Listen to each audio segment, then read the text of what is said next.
Hindutvadis to protect itself.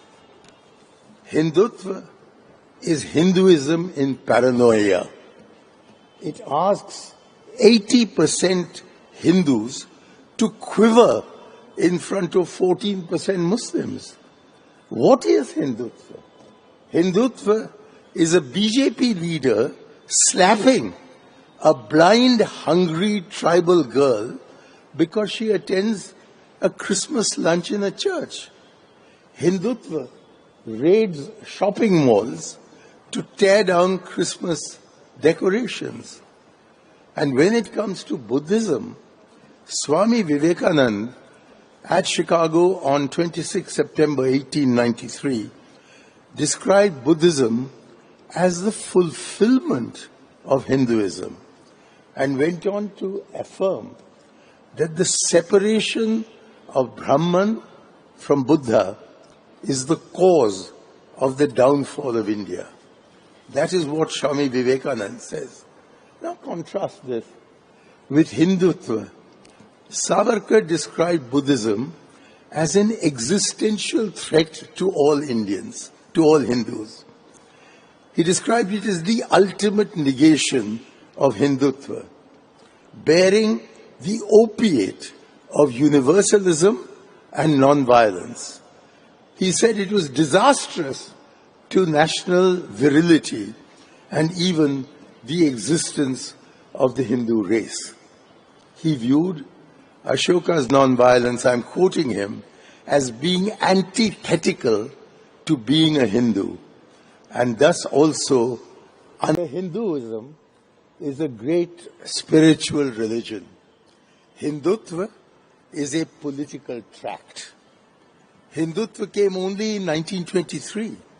For thousands of years before Hindutva, Hinduism faced trial and tribulation, and yet survived, indeed flourished, with no need of Hindutva protection.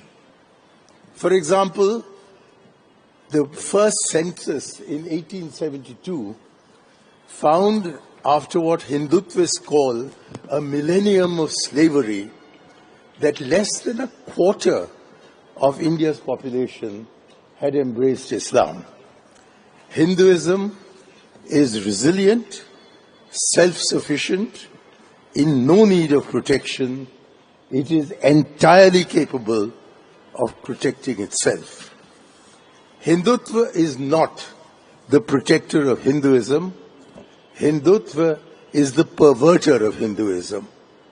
It Semiticizes the Sanatan Dharma based on an imported idea of territorial nationalism as established by Savarkar's biography of Joseph Mazzini and embellished in practice by Dr. Munje and Guruji Golwalkar through their admiration, respectively, of Mussolini's fascism and the racist theories of Hitler's Nazism.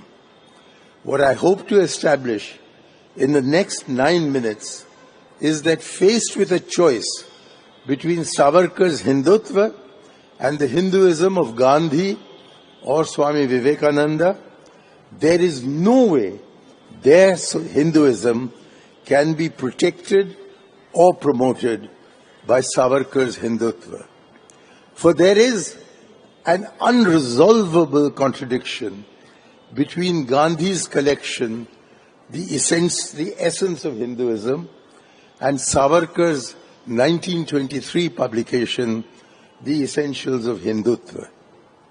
For, while on the first page of Savarkar's book is emblazoned the slogan, Hinduize politics and militarize Hindudom, Gandhiji, in Young India, October 1921, defined what he said was the creed of Hinduism as the search for truth through non-violent means.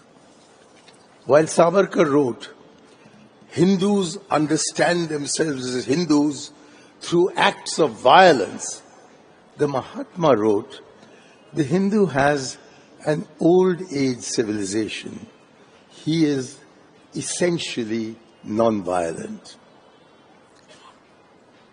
You've seen that Hindutva vigilantes beat up and even kill anyone suspected of hoarding, eating, or transporting beef, cow's meat.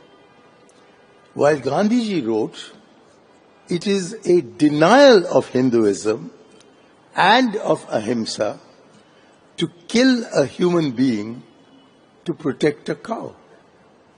How then can Hinduism rely on thugs and murderers calling themselves Hindutvavadis